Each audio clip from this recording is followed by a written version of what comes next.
On était invité par des citoyens de la région pour venir présenter un point de vue différent de celui de TransCanada qui essaie de vous vendre un pipeline. Moi, j'ai rien à vous vendre. J'ai certainement pas de pipeline à vous vendre. Et on veut offrir aux gens une information que l'on soupçonne qu'ils n'obtiendront pas de la part de la compagnie, qu'ils n'obtiendront certainement pas de la part du gouvernement fédéral non plus.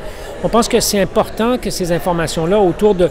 C'est quel type de pétrole qui va circuler dans le pipeline? C'est le pétrole des sables bitumineux, un pétrole hyper polluant, un pétrole qui a beaucoup d'impact sur l'environnement autour de là où est exploité le pétrole, mais aussi sur l'ensemble des écosystèmes planétaires à travers les gaz à effet de serre. C'est un pétrole qui est très difficile à transporter. Et on a vu au cours des dernières années en Amérique du Nord une série d'accidents importants liés à des pipelines qui transportent du pétrole issu des sables bitumineux. Donc, on est venu parler des impacts locaux aussi.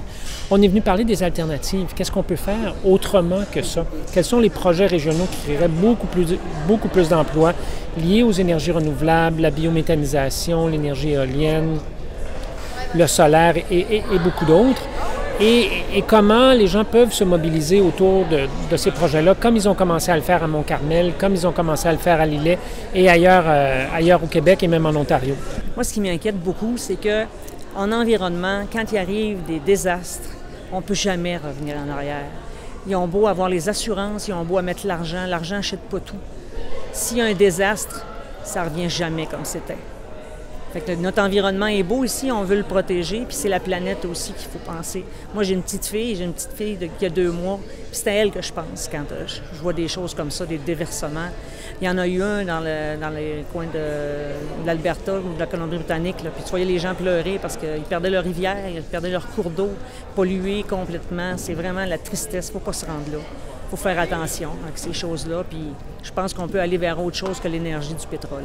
Pour citer le président Barack Obama sur l'autre projet de la compagnie TransCanada, mais celui-là aux États-Unis, Barack Obama a déclaré il y a 2 semaines, un projet comme celui-là va créer 50 emplois à long terme aux États-Unis. Alors, ça aura peu d'impact sur l'économie américaine. Bien, c'est sensiblement la même chose ici. Là. Ce pipeline-là, il va passer à travers le Québec. Le pétrole va passer à travers le Québec, mais ce n'est pas pour nous, ce pétrole-là. Les raffineries québécoises ne peuvent pas raffiner le pétrole lourd à moins d'investir, mais il n'y a pas eu d'annonce d'investissement, à ma connaissance, pour pouvoir faire ça. La seule annonce qu'il y a eu, c'est l'annonce de la construction d'un terminal, donc d'un port à Saint-John pour l'exportation. Alors, pour nous, l'objectif des compagnies est clair, c'est exporter ce pétrole-là pour qu'elles puissent faire plus d'argent. Mais ce n'est pas pour le bénéfice de la population du Québec. Ce n'est pas pour qu'on paye notre essence moins cher. C'est certainement pas pour créer des emplois ici non plus. Et quel est votre espoir par rapport au fait de bloquer ce projet-là? Est-ce que vous pensez que c'est réaliste? Bien, les gens se sont mobilisés aux États-Unis autour du projet Keystone alors que tout le monde pensait que ça allait passer comme une lettre à la poste.